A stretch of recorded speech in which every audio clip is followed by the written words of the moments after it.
Northern premier league என வர்ணிக்கப்படும் cricket சுற்றுத் தொடர் 5வது தடவையாக இம்முறையும் 10 அணிகளை உள்ளடக்கி இடம்பெற்றது. குறித்த சுற்றுப் போட்டிகளின் இறுதிச் சுற்று நேற்றைய முன்தினம் மாலை மட்டுவில் வளர்மதி விளையாட்டுக் கழக மைதானத்தில் இடம்பெற்றது. நாணய சுழற்சியில் வெற்றி பெற்ற கைதடி சூப்பர் கிங்ஸ் அணி முதலாவதாக களத்தடுப்பு ஆட்டத்தில் ஈடுபட முடிவெடுத்தது. இந்நிலையில் முதலாவதாக துடுப்படுத்தாடிய நுனாவில் ராக்கெட்ஸ் அணி 10 பந்து பரிமாற்றங்கள் நிறைவடைந்த நிலையில் 7 விக்கெட்டுகளுக்கு 63 ஓட்டங்களை பெற்றது.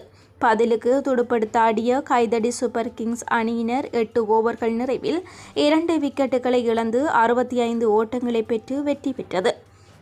குறித்த இறுதி சுற்றுப் போட்டிகளில் கலாநிதி அகிலன் முத்துக்குமாரசுவாமி, நாடாளுமன்ற முன்னாள் உறுப்பினர் ஈஸ்வரபாதன் சரவணபவன், முன்னாள் யாழ்ப்பாண மாநகர முதல்வர் மணிவண்ணன், சமூக செயற்பாட்டாளர் கருணாகரன் குணாளன், ஈழத்து பாடகி கில்மிசா, உயிர் தமிழ் நற்பணி மன்றத்தின் பணிப்பாளர் விமல்ராஜ், முன்னாள் சாவகச்சேரி பிரதேச சபை உறுப்பினர் நிர்மலா, சாவகச்சேரி போலீஸ் நிலைய போலீஸ் பரிசோதகர் கந்தப்பு ஜேரூபன் மற்றும் NTPL சுற்றுப் போட்டிகளின் ஏற்பாட்டாளர்கள், விளையாட்டு வீரர்கள், பொதுமக்கள் என நூற்றுக்கணக்கானவர்கள் கலந்து கொண்டனர்.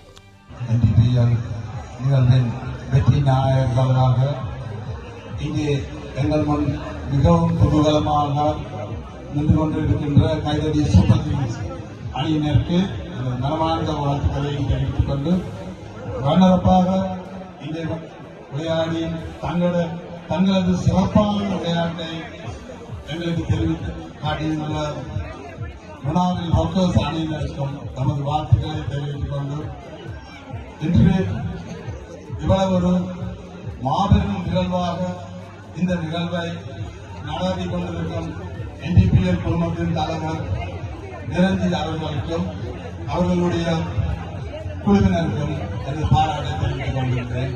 அதைவிட இன்றைக்கு இவ்வளவு மக்கள் இங்கே கூடி நின்று இந்த வீரர்களுக்கு உங்கள் மனதார நீங்கள் செய்த வாழ்த்துக்களுக்கு அனைவருக்கும் நன்றி கூறி விடைபெறுகின்றனர். நன்றி.